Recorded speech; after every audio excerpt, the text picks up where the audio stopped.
नमस्कार, good morning. Subbulakshmi में आप सभी का स्वागत है। मैं हूं हर्षिता सावंत। सबसे पहले देखते हैं आज की बड़ी खबरें। ग्रीस में ड्रामा बरकरार। यूरोजोन ने नए प्रस्ताव पर कल तक के लिए अंतिम डेडलाइन दी। रविवार को होगी यूरोपियन यूनियन की बैठक। अमेरिकी बाजार तेजी के साथ हुए बंद। डाउ और S&P में आधे % से ज्यादा की तेजी। एशिया की गिरावट के साथ शुरुआत। जापान के बाजार में 1.5% का नुकसान। SGX निफ्टी 30 अंक नीचे।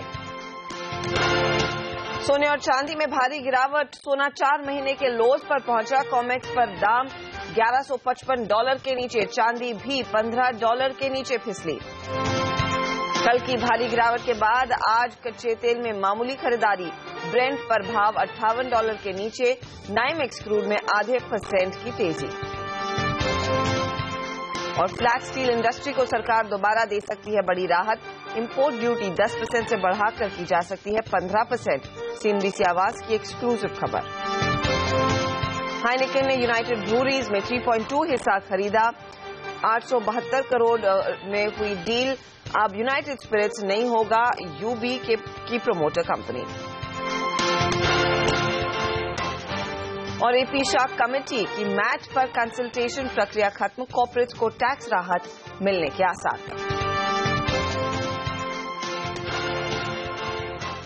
सबसे पहले देख लेते हैं कि अंतर्राष्ट्रीय बाजारों में किस तरह का एक्शन देखने को मिला है। SGX निफ्टी आपके सामने लगभग 60 अंकों के नुकसान के साथ कारोबार करता हुआ दिखाई दिया। इनफैक्ट कल अमेरिकी बाजारों में इंट्राडे में करीब 200 पॉइंट तक का कट भी देखने को मिला था। और अक्रॉस द बोर्ड हमने देखा था कमोडिटी मार्केट्स पिटते हुए दिखाई दिए थे। लेकिन जो समाप्ति रही है वो बेहतर रही है, खासतौर से अमेरिकी मार्केट्स के लिए। आशीष हमारे साथ है। आशीष, काफी वॉलेटाइल सेशन और कुछ डरावना माहौल भी बीच में देखने को मिला। बिल्कुल, वॉलेटिलिटी काफी बढ़ती हुई नजर आएगी आपको। अमेरिकन मार्केट्स फाइनली आपकी स्क्रीन पर आएंगे। हरे निशान के साथ क्लोज हुए हैं। फ्लैट से आधे % के आसपास की बढ़त थी, लेकिन बेहद वॉलेटाइल सेशन था। शुरुआत कमजोर, स्लिप हुए, उसके बाद एक रिकवरी और फाइनली दिन के हाईस पे जाके मार्केट्स क्लोज हुए।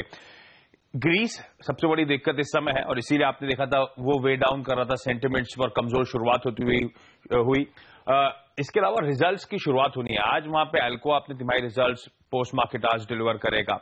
जनरल फीलिंग है कि Q1 के नंबर्स वहां पे भी कमजोर होने वाले हैं और उसके चलते वहां पे थोड़ा सा प्रेशर बना।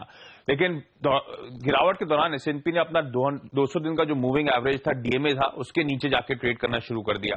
उन लेवल से हमने देखा एक बेहद स्मार्ट बाउंस। तो शायद एक टेक्निकल सपोर्ट आया वहां से, एक बाउंस बैक के लिए मार्केट ने प्ले अप करा उस 200 DMA को टच करने के बाद। और साथ साथ IMF की जो एक बार फिर से वार्निंग आई है, शायद इन्वेस्टर्स ने, ट्रेडर्स ने उसको हाथों हाथ लिया। IMF ने फिर से रिआइटरेट करा है कि US फेड को 2016 से पहले ब्याज दरें बढ़ाने का सिलसिले की शुरुआत नहीं करनी चाहिए। और इसके बाद में देखा था दोनों ही डेवलपमेंट्स के चलते, चाहे वो टेक्निकली कह लें आप, चाहे वो IMF की वार्निंग कर लें, स्टॉक्स में हमने देखा ऊपर नीचे लेवल से खरीदारी देखने को मिली। आज जो प्रीवियस फेड की बैठक हुई थी उसके मिनट्स भी जारी होने वाले हैं, तो बाजार उस पर के लिए वॉच करेगा। यूरोप की तरफ मूव करिए और वहां पे कल भी हमने हाईलाइट करा था 1.5 से 2% की कमजोरी थी। आज भी सिमिलर मैग्नीट्यूड का ही फॉल था। वहां पे 2 से 2.25% के आसपास का दबाव था और पूरी तरह से ग्रीस के डेवलपमेंट से सबकी नजरें हैं और उसी के चलते यहां पे दबाव है। क्योंकि अब तक कोई वायबल प्लान नहीं आया ग्रीस के सामने, ग्रीस से, या फिर लग रहा है कि वो ड्रैग होगा ये नेगोशिएशंस, उसीलिए दबाव बना। ग्रीस को लेकर क्या चल रहा है क्विकली देख लीजिए। यूरो एरिया के जो हेड्स हैं उनकी कल ब्रुसेल्स में बैठक थी, जहां पे ग्रीस के रेफरेंडम के बाद पहली मुलाकात थी और रेफरेंडम के बाद अब बातचीत फिर से शुरू होनी थी। ग्रीस ने रिपोर्टेडली कोई भी प्रपोजल सबमिट नहीं करा है, कोई भी रिटन प्रपोजल सबमिट नहीं करा है, सिर्फ एक ओरल प्रेजेंटेशन दी गई है। वहां पर कहा जा रहा है कि शायद ग्रीस आज अपना written presentation in euro heads को, यूरोजोन के हेड्स को प्रेजेंट कर सकता है। अभी तक उसमें क्लैरिटी नहीं है कि आज आएगा नहीं आएगा। मैं जर्मन मीडिया की कुछ रिपोर्ट्स पढ़ रहा था, जो उनका कहना है कि जो प्रीवियस प्रपोजल था उससे ग्रीस का नया प्रपोजल में बहुत ज्यादा वेरिएशन नहीं है, बहुत ज्यादा डिफरेंस नहीं है। तो पता नहीं कितने लोग हाथों हाथ इस प्रपोजल को लेंगे। अब कहा जा रहा है ये यूरोजोन के जो 28 हेड्स हैं इनकी फिर से बैठक होने वाली है। अगली बैठक अब रविवार को होगी और इसलिए आप देख रहे हैं तमाम मार्केट थोड़े से नर्वसली ट्रेड करते हुए। एशिया आपने मेंशन भी करा, ज्यादातर मार्केट्स कमजोरी के साथ ट्रेड करते हुए। रिजल्ट दर्शा रहा है कि शायद आज एक कमजोर शुरुआत हमारी होती हुई नजर आए। ऑलमोस्ट पौन से 1% की कमजोरी अब। जी हाँ, वो बिकवाली बढ़ती हुई दिखाई दे रही है SGX निफ्टी में, लेकिन कल हमने देखा है एक भारी मार पड़ी है कमोडिटी मार्केट्स पर भी। Across the board sell off देखने को मिला। डॉलर के मुकाबले डॉलर में मजबूती के चलते हमने देखा सोने और चांदी के साथ साथ सभी मेटल्स दबाव के घेरे में रहे। इंटरनेशनल मार्केट में कॉमेक्स आपके सामने जो करंट ट्रेड्स हैं, एशियन बाजार की ओर से जो संकेत मिल रहे हैं, $1151। कल का सत्र $1155 पर टिकता हुआ दिखाई दिया था। चांदी भी $15 के नीचे कारोबार कर रही है। हालांकि कच्ची तेल में थोड़ी बहुत खरीदारी जरूर आई है, लेकिन गौर करिए बेस मेटल्स का क्या हाल था। चाहे वो प्लैटिनम हो जो 2 साल के लोज पर है, चाहे वो कॉपर जैसी कमोडिटीज हो, निकल जैसी कमोडिटीज हो, अक्रॉस द बोर्ड हमने देखा भारी भरकम बिकवाली का दबाव। क्या रणनीति आपकी होनी चाहिए कमोडिटी ट्रेडर के तौर पर? तपन त्रिवेदी हमारे साथ है। तपन, हमने देखा एक बहुत ही अग्रेसिव सेल ऑफ देखने को मिला है। डॉलर कुछ मजबूत हुआ है, क्या उसका असर देखा गया है या फिर यहाँ पर कुछ और डेवलपमेंट्स है जिस पर इतनी बिकवाली की है लोगों ने? देखिए, कमोडिटी स्पेसिफिक देखें तो स्पेशली बेस मेटल्स और प्रेशियस मेटल्स में तो यस, जो डॉलर इंडेक्स में अच्छा खासा गेन था, इवन 97 के ऊपर लेवल्स पे चला गया, वो एक इशू है। साथ ही साथ चाइना के जो इक्विटी मार्केट में बहुत ज्यादा सेल ऑफ जो रिसेंटली ऑलमोस्ट 30% कट हो चुका है रिसेंट हाई से, वो भी स्पेशली बेस मेटल्स को थोड़ा बहुत नर्वसनेस क्रिएट कर रहा है। रही बात प्रेशियस मेटल्स की, स्पेशली अगर गोल्ड और सिल्वर की बात करें तो ग्रीस की तरफ से जो भी नेगोशिएशंस चल रहे हैं उसके अंदर मार्केट बहुत ज्यादा कंसर्न नहीं है। अभी भी जो भी डेवलपमेंट्स आ रहे हैं उसके अंदर, उसके बावजूद भी जो गवर्नमेंट ऑफिशियल है स्पेशली EU और ECB रीजन के, वो लोग यही बोल रहे हैं कि there is a possibility of an exit also. May be Friday को फिर से एक और उनका मीटिंग होने वाला है, उसके बाद संडे का, जैसे आपने भी बोला। तो बात वही है कि market is not majorly concern about Greece. उसके अलावा स्पेशली गोल्ड में देखें तो अभी लास्ट वीक जो CFTC का कॉर्प रिपोर्ट आया था, उसके अंदर भी लॉन्ग पोजीशंस में बहुत ज्यादा सेल ऑफ देखा गया था। कल की स्पेशली सेल ऑफ देखे सिल्वर या गोल्ड में, तो अगर मैं गोल्ड की बात करूं तो लगभग 3 महीने से गोल्ड कॉमेक्स 1160, 1170 लेवल और ऊपर की साइड में 1230 लेवल के आसपास ट्रेड कर रहा है। तो प्रोबेबली ये भी हो सकता है कि जब वो वाले लेवल अच्छी तरह से ब्रीच हुए तो मेरे ख्याल से हो सकता है बहुत सारे लिक्विडेशन हुए होंगे, स्टॉप लॉसेस हिट हुए होंगे, शायद तो इससे ज्यादा सेल ऑफ देखने को मिला। शुक्रिया तपन इस जानकारी के लिए। तो क्लियरली आज भी वो बिकवाली का दबाव शायद देखने को मिल सकता है। स्पेशली सोने के भाव नरम पड़ सकते हैं और कच्चे तेल में भी उनका अनुमान यही है, जैसे आपने स्क्रीन पर स्ट्रैटेजी देखी, बिकवाली ही करके चले। अनिल सिंह भी हमारे साथ है। Anil, good morning. क्लियरली ये जो मेटल्स में सेल ऑफ आया है वो इंडियन मार्केट्स के लिए थोड़ा सा पॉजिटिव है। हमारे रॉ मटेरियल कॉस्ट कुछ कम होंगे, लेकिन जो डेवलपमेंट्स ग्रीस से निकल कर आ रही है, संडे एक और वर्किंग संडे रहने वाला है क्योंकि EU की बैठक है और सारे मेंबर्स वहां पर हाजिर होंगे ग्रीस पर अपना निर्णय देने के लिए। इंडियन मार्केट्स कुछ कमजोर खुलने के संकेत दे रहे हैं। क्या ट्रिगर आपको लग रहा है सेल ऑफ का रहेगा आज? मुझे लगता है मिक्स संकेत है हमारे लिए। बहुत ज्यादा कमजोरी के संकेत भी नहीं होने चाहिए और बहुत ज्यादा मजबूती की बात करें तो वैसा भी नहीं, क्योंकि कल भी हम यही बात कर रहे हैं, डेटा जो दिखा रहे हैं वो दोनों तरफ का ट्रेंड दिखा रहे हैं और थोड़ी सी असमंजस की स्थिति दिखा रहे हैं। आज भी वैसा ही है क्योंकि डेटा में कोई खास बदलाव नहीं हुआ है, लेकिन कल के सेशन में FIs और डोमेस्टिक फंड्स का एक्शन कोई खास नहीं है, सिर्फ इसके कि इंडेक्स फ्यूचर्स में FIs की तरफ से तगड़ी शॉर्ट कवरिंग होती हुई दिखी है और वो इसलिए कि कल के सेशन में बाजार 8,500 के पार टिके रहने में कामयाब हुए थे। तो अब आज भी मेरा मानना यह कि अगर 8,475, 8,500 की रेंज को बाजार होल्ड कर पाता है तब तो शॉर्ट टर्म ट्रेडर्स के लिए बहुत मुश्किल की बात नहीं है, क्योंकि जिस तरह की पोजीशंस बनी हुई है उसमें अब भी 8,500 ही डिसाइडिंग पॉइंट है, जिसके नीचे बाजार कमजोर रहेंगे और उसके ऊपर बाजार मजबूत रहेंगे। तो वो रेंज, वो लेवल ऐसा है जहां पर बुल्स और बियर्स के बीच में टसल आज भी होने वाली है। तो मेरा ये समझना जब तक 8,475, 8,500 की रेंज को तोड़े नहीं बाजार डिसिसिवली, तब तक अपनी लॉन्ग पोजीशंस में बना रहा जा सकता है, क्योंकि मीडियम टर्म में जो कुछ भी कमोडिटीज के दाम तेजी से गिर रहे हैं वो पॉजिटिव है, लेकिन शॉर्ट टर्म में बाजार साफ तौर पर संकेत दे रहा है कि स्मूथ राइड नहीं है, काफी उतार चढ़ाव होने वाला है और वो उतार चढ़ाव कभी आपको करेंसी की वजह से मिल सकता है, कभी कमोडिटीज, कभी इक्विटी की वजह से, और ग्रीस के डेवलपमेंट और चाइना को भी इन सब के बीच में भूलना नहीं चाहिए। तो ऐसे में मुझे लगता है कि थोड़ा सा सावधानी के साथ ट्रेड करें। ऊपर की तरफ 8,550, 8,600 की रेंज ऐसी होगी जहां थोड़ी बहुत प्रॉफिट बुकिंग आने की संभावना है, लेकिन जब तक हम 8,500 के नीचे क्लोज न दें तब तक मुझे लगता है लॉन्ग पोजीशन में अब भी बने रहना चाहिए। लेकिन उतार चढ़ाव का बाजार है तो ऐसे में ओवरनाइट पोजीशन रखना ज्यादा रिस्की है और थोड़ा सा अब पिछले 2-3 दिनों के स्ट्रॉन्ग अनिल, मोमेंटम आपने के जो बाद चाइना की बात की, अब सिचुएशन और भी खराब होती दिख रही है। SGX निफ्टी 90 पॉइंट टूट चुका है। दरअसल चाइना के मार्केट में सिक्योरिटीज REG ने कहा है कि एक मार्केट में पैनिक है और मेरे ख्याल में वहां पर ट्रेडिंग बंद हो गई है। 43% मार्केट में ट्रेड ठप है।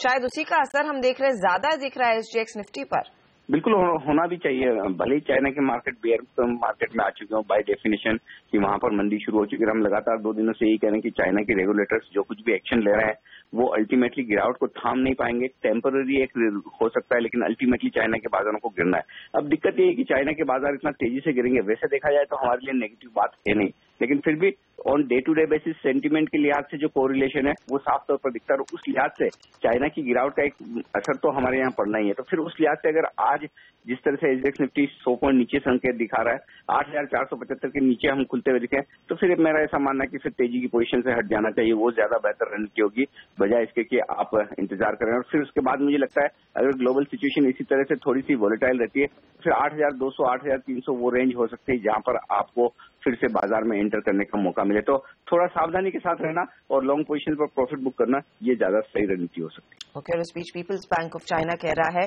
कि वो तैयार है किसी तरह की सिस्टमिक रिस्क इस रीजन में अगर फैलती है फाइनेंशियली उसको हैंडल करने के लिए। शुक्रिया अनिल इस एनालिसिस का।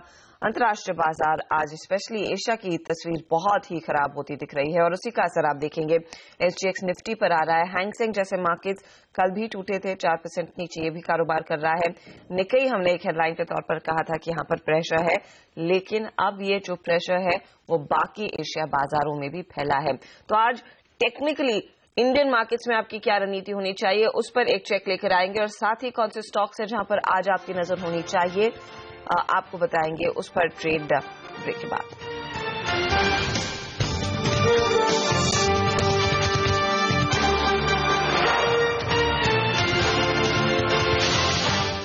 आप देख रहे हैं सुबलक्ष्मी CNBC आवाज पर। अंतर्राष्ट्रीय बाजारों में आज गहरी मार पड़ती हुई दिखाई दे रही है।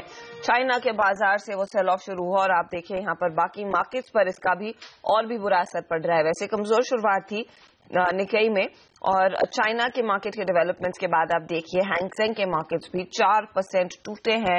ये sell off across the board है और चीन के बाजार 7% कमजोर खुलते हुए दिखाई दे रहे हैं। तो क्लियरली माहौल नरमी का ही दिख रहा है। मनोज सचदेव हमारे साथ है। मनोज, अब इस तरह की स्क्रीन जो चाइना दिखा रही है उसके सामने भारतीय बाजारों में क्या तेजी की पोजीशन लेने की हिम्मत होगी ट्रेडर्स की नहीं या नहीं? हर्षिता जी, अगर निफ्टी का चार्ट देखें तो उसमें कल एक डाउनवर्ड ट्रेंड आया था और F&O में देखें तो 8600 पे एक मेजर रेजिस्टेंस निकल के आ रहा है। तो शॉर्ट टर्म में तो निफ्टी को बेच के ही चलना चाहिए। 8570 का एक स्टॉप लॉस लगाए, नीचे में 8430 और 8400 तक के लेवल आजकल में ही देखने को मिल जाएंगे। ओके, 8400 तक बाजार फिर से फिसल सकता है आप ये कह रहे हैं। और स्टॉक वाइज क्या कुछ तेजी का पैटर्न दिख रहा है कुछ चुनिंदा चार्ट्स में या फिर आपको यहाँ पर भी लग रहा है कि बिकवाली ही करनी चाहिए? जी हाँ, अभी सेल का ही लेके चलेंगे। इसमें हिंडाल्को को अभी बेच के चला जा सकता है। इसमें देखेंगे तो कंटिन्यूएशन में लोअर हाइस लोअर लोज की फॉर्मेशन बन रही है और 107 रुपए का जो मेजर सपोर्ट है वो आज ब्रेक होता हुआ लगेगा। तो 111 रुपए के स्टॉप लॉस से हिंडाल्को को बेचे 95 रुपए के टारगेट के लिए। दूसरा स्टॉक होगा एक एमटेक ऑटो का। इसमें लास्ट 5-6 दिनों में जो है 155 से लेकर 160 रुपए तक का कंसोलिडेशन देखा गया है, तो इसको अभी बेच के चल सकते हैं 165 रुपए के स्टॉप लॉस से 150 रुपए के टारगेट के लिए। तो क्लियरली बिकवाली का दबाव देखने को मिलेगा आज स्टॉक्स पर भी। एमटेक ऑटो बेचे 150 के टारगेट के लिए और हिंडाल्को जिस तरह से मेटल्स पिट रहे हैं एशिया में उसका असर आज इंडियन स्टॉक मार्केट पर भी दिखेगा, खासतौर से मेटल कंपनियों में। तो 95 के टारगेट के लिए हिंडाल्को को शॉर्ट करने की सलाह। शुक्रिया मनोज उस जानकारी के लिए। लेकिन कौन से स्टॉक्स रेडार पर रहेंगे जिस पर आपकी नजर होनी चाहिए? हमारे साथ हमारे रिसर्च एनालिस्ट सोनम मेहता और पूजा त्रिपाठी। नमस्कार। Good morning. रिजल्ट सीजन की शुरुआत हो गई, तो रिजल्ट्स के साथ ही शुरुआत करना चाहेंगे। सीएमसी ने अपने पहले तिमाही के नतीजे घोषित कर दिए हैं जो कमजोर दिखाई दे रहे हैं। पहली आईटी कंपनी जिसने अपने तिमाही नतीजे घोषित किए और वो कमजोर दिखाई दे रहे हैं। कंपनी के आय में 1% की मामूली बढ़ोतरी हुई है तिमाही तो तिमाही। वही मुनाफे में 20% की गिरावट दर्ज हुई है, जहां पर टैक्स एक्सपेंस के कारण तो दबाव बना ही है, साथ ही सब कॉन्ट्रैक्टिंग और आउटसोर्सिंग खर्चों के कारण दबाव बना है, जिसके कारण मार्जिन पर 13.7% के मार्जिन कंपनी ने डिलीवर किए हैं पिछले तिमाही के 14.4% के मुकाबले। क्रॉम्पटन ग्रीव्स होगा अगला काउंटर। यहाँ पर लफार्ज को इलेक्ट्रिक मोटर सप्लाई करने के लिए क्रॉम्पटन ग्रीव्स ने कंपनी के साथ ग्लोबल सप्लाई करार किया है, जिससे कि लफार्ज के मैन्युफैक्चरिंग प्रोसेस में आगे चल के सुधार देखने को मिल सकता है। लुपिन के लिए एक खराब खबर आई है, जहां पे ब्राजील ने लुपिन के एंटीबायोटिक इंग्रेडिएंट्स के इंपोर्ट को सस्पेंड कर दिया। इसका मतलब लुपिन अपने एंटीबायोटिक दवाओं को ब्राजील में फिलहाल नहीं बेच पाएगी, एक्सपोर्ट नहीं कर पाएगी। यहाँ पे गुड मैन्युफैक्चरिंग प्रैक्टिसेस या फिर जो दवाओं के नियम होते हैं उसका पालन नहीं किया गया और उसकी वजह से यहाँ पर लुपिन की दवा को सस्पेंड कर दिया गया है। टीटागढ़ वेगस भी आज आपके रडार पर होना चाहिए। यहाँ कंपनी को डिफेंस प्रोडक्शन के लिए DIPP से इंडस्ट्रियल लाइसेंस मिला। अब फंड एक्शंस पे नजर, जहां पर ग्रैन्यूल्स इंडिया लिमिटेड में कल 2 फंड्स ने भारी बिकवाली की है। मॉर्गन स्टैनली एशिया ने कंपनी के 43 लाख शेयर्स बेच दिए हैं, वहीं इन्वेस्टको मैनेजमेंट ने कंपनी के 88 लाख शेयर्स बेच दिए हैं। खरीदारी की है Norges bank on account of government pension fund ने लगभग 52 लाख शेयरों की। मेगासॉफ्ट लिमिटेड में भी बिकवाली देखने को मिली है। JP Morgan Mauritius investment fund ने कंपनी के करीब 2 लाख शेयर्स 8 रुपए प्रति शेयर पर बेचे। महिंद्रा हॉलिडेज एंड रिसॉर्ट्स में रिलायंस म्यूचुअल फंड ने कंपनी के 11 लाख शेयर्स खरीद लिए हैं, वहीं BNB पारिबस आर्बिट्रेज ने कंपनी के 10 लाख शेयर्स बेच दिए हैं 254 रुपए प्रति शेयर पर। ऑटल कम्युनिकेशन में कोटक महिंद्रा फंड ने कंपनी के करीब 5 लाख शेयर्स 186 रुपए प्रति शेयर पर बेचे। फेडरल बैंक और कोटक महिंद्रा बैंक के काउंटर पर आज खास नजर रखेगा। आज एक्स डेट है इनके 1:1 बोनस इश्यू का। इसका मतलब आज एक्स बोनस ट्रेड करते हुए दिखाई देंगे ये दोनों शेयर, मतलब इस दोनों शेयरों में बोनस इश्यू का आज एडजस्टमेंट देखने को मिलेगा।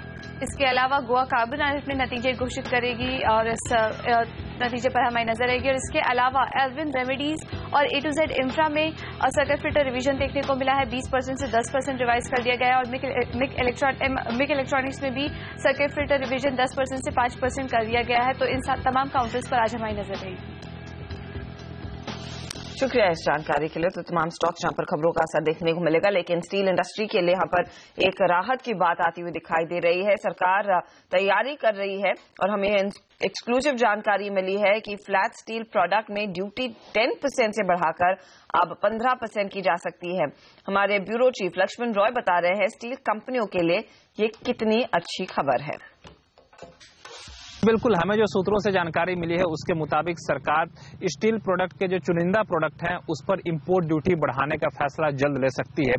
ये जो चुनिंदा प्रोडक्ट है उसमें खास तौर से फ्लैट स्टील प्रोडक्ट जो है जिसमें HR कॉयल और CR कॉयल आते हैं उस पर सरकार इंपोर्ट ड्यूटी बढ़ा सकती है और ये इंपोर्ट ड्यूटी जो अभी 10% है उसे बढ़ा करके 15% कर सकती है। और इसके पीछे असली मकसद ये है कि स्टील का जो बहुत ही सस्ता इंपोर्ट हो रहा है उससे जो घरेलू स्टील इंडस्ट्री को नुकसान हो रहा है उस नुकसान से उनको बचाया जाए और घरेलू स्टील इंडस्ट्री को बढ़ावा दिया जाए। दरअसल सरकार ने 16 जून को भी 7.5% से बढ़ाकर 10% इंपोर्ट ड्यूटी की थी, लेकिन स्टील इंडस्ट्री इससे खुश नहीं थी और वो नाकाफी मान रही थी। उसके बाद स्टील इंडस्ट्री ने अपना प्रेजेंटेशन दिया हैवी इंडस्ट्री मिनिस्ट्री को और फिर हैवी इंडस्ट्री मिनिस्टर अनंत गीते हैं, उनकी मुलाकात हुई वित्त मंत्री अरुण जेटली के साथ और सूत्र ये बता रहे हैं कि दोनों मंत्रालयों के बीच एक सैद्धांतिक सहमति बन गई है। विदेश दौरे के बाद जब वित्त मंत्री यहाँ पे स्वदेश लौटेंगे उस वक्त इस प्रस्ताव पर अंतिम फैसला हो सकता है और उसके बाद जरूरी नोटिफिकेशन जारी किया जा सकता है। और सरकार ने इसके लिए रास्ता पहले ही खोल दिया था बजट में, जब सरकार ने किया था कि स्टील इंपोर्ट की अधिकतम सीमा, स्टील इंपोर्ट पर ड्यूटी की अधिकतम सीमा 10% से बढ़ाकर 15% कर दी थी। यानी 15% तक करने का रास्ता सरकार के पास खुला है और अगर ऐसा करती है तो हो सकता है कि जो घरेलू स्टील इंडस्ट्री है उसको काफी बढ़ावा मिले और अपनी उत्पादन क्षमता के पूरी क्षमता के साथ उत्पादन कर सके। और IIAS ने येस बैंक के इंडिपेंडेंट डायरेक्टर्स पर उठाए हैं अब सवाल। पूरी खबर आपको बताएंगे ब्रेक के बाद।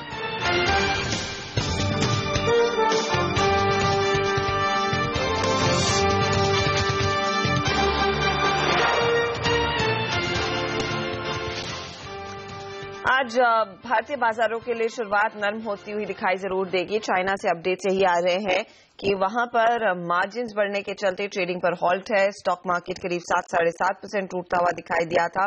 इसका असर आप देखिए मेटल्स पर पड़ता हुआ आज सुबह में देखने को मिला है। वैसे भी कल शाम को बिकवाली का दबाव था मेटल्स में और आज फिर हम देख रहे हैं वो सेल ऑफ जारी है। इस बीच इंडियन मार्केट्स में कुछ खबरों पर फोकस रहेगा। यूनाइटेड स्पिरिट्स और यूनाइटेड ब्रूअरीज की प्रोमोटर कंपनी नहीं होगी। डियाजियो की कंपनी यूनाइटेड स्पिरिट्स ने यूनाइटेड ब्रूअरीज में अपना 3.25% हिस्सा बेच दिया है। यहाँ पर हाइनेकेन ने ये हिस्सेदारी खरीदी है। ये नेदरलैंड्स की कंपनी है। कंपनी ने ये हिस्सा बड़े सौदे के जरिए $872 करोड़ में किया है। यूनाइटेड स्पिरिट्स धीरे धीरे सभी नॉन कोर इन्वेस्टमेंट से अब बाहर निकलती दिख रही है। इस डील के बाद यूनाइटेड ब्रूरीज में हाइनेकेन की हिस्सेदारी लगभग 39% से बढ़कर 42% हो गई है। वहीं इंस्टीट्यूशनल इन्वेस्टर एडवाइजरी सर्विसेज यानी कि IIAS ने येस बैंक के इंडिपेंडेंट डायरेक्टर्स की भूमिका पर सवाल उठाए हैं। IIAS के मुताबिक प्रमोटरों के बीच उत्तराधिकार के झगड़े में इंडिपेंडेंट डायरेक्टर्स ने अपनी जिम्मेदारी ठीक से नहीं निभाई है। बॉम्बे हाई कोर्ट के फैसले के बाद इस IIAS ने एक रिपोर्ट जारी की है और क्या डिटेल्स है, क्या कहा गया है, उस पर हेमंत ने हमें जानकारी दे रहे हैं।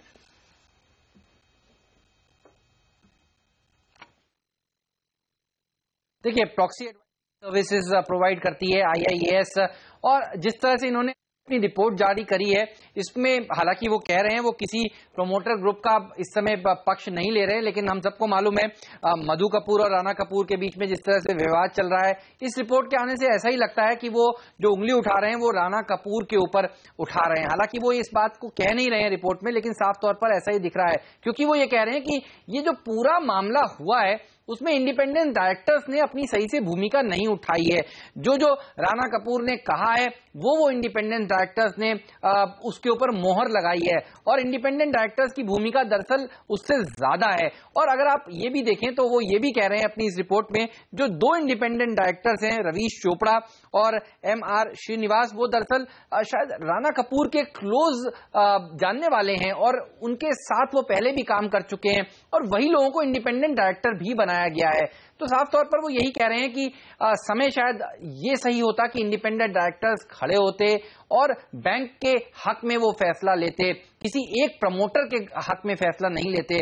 और कई इंपॉर्टेंट चीजें हैं जो बैंक को देखनी होती हैं, और आप देखिए ज्यादातर बोर्ड का समय इन 2 प्रमोटर्स के झगड़े में ही बीत जाता है। उससे ज्यादा इंपॉर्टेंट एजेंडाज होते हैं बोर्ड के सामने, उसके ऊपर ज्यादातर काम नहीं हो पाया है। इसके अलावा उन्होंने ये भी एक बात कही है जो काफी बड़ी बात है, और RBI को इसका कॉग्निजेंट लेना चाहिए कि राणा कपूर ने जो डिस्क्लोजर्स दिए हैं वो सिलेक्टिव डिस्क्लोजर्स दिए हैं RBI को, और RBI को जरूर देखना चाहिए कि ये कहीं ऐसा तो नहीं कि कम डिस्क्लोजर्स दिए हैं, कुछ चीजें डिस्क्लोजर्स के तौर पर छुपाई गई हैं। लेकिन इस रिपोर्ट ने ये साफ तौर पर कहा है कि RBI को देखना होगा कि वो डिस्क्लोजर्स क्या जो उन्होंने दिए थे वो पर्याप्त थे, या फिर उन डिस्क्लोजर्स के में कुछ न कुछ छुपाने की कोशिश की गई है। बहरहाल इंडिपेंडेंट डायरेक्टर्स के रोल के ऊपर साफ तौर पर सवाल खड़ा हुआ है, नया एंगल स्टोरी में आ गया है।